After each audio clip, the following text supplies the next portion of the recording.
Той радиатора ми обясни, че по колко се падаше глидера. 30 лева ли беше? Имаш преди... Аз това не го разбирам. Те не са сглобени, той каза, че те си ги сглобят. Те са си... Те не се разглавят. Имам преди те си цялото е затворена система. Значи 18-ката е около 370 лева. Глидера.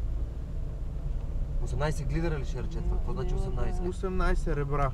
18 ребра на 60 ли са? Или на 40? На 50 мисля, На че те 50. са някакъв си техен стандарт. Да. Не е с другите. И 2 ребра на квадрат горе-долу си падат. Грубо казано. Не, ребра на квадрат.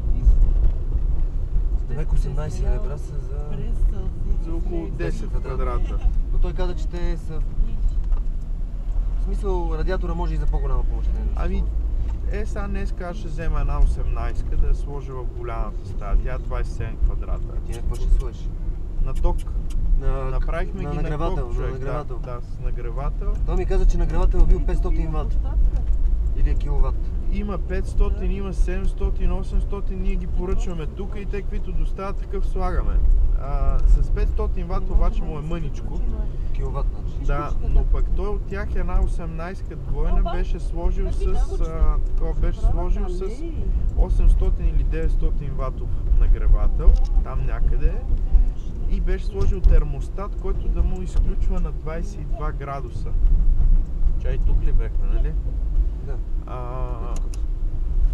На 22 градуса да му изключва и работи на 70%. Имам преди 12 минути примерно подгрява да стигне температурата, после 20 и няколко, 27 минути. Демек харчи по 500 вата на час, примерно. Да, и по-малко даже. Сега ги правим тия работи. Аз ще се оправя. Ти не можеш да се затвориш. Еми гледай, ако излиза по-ефтино топофикация... Ама ние сме на климатик, ние нямаме топофикация. Ако излиза по-ефтино от климатика, ще е екстра. Климатика е към киловат някъде. И аз така знам. Даже мисля, че Но киловати... пак не работи цял час, нали? Да.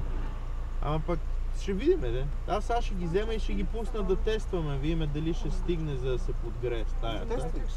Да, да стане... Да знаем какво предлагаме, като стане. Да, и така.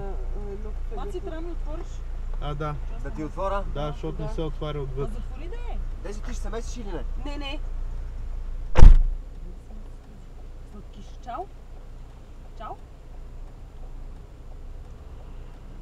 Като президент. Беше ми много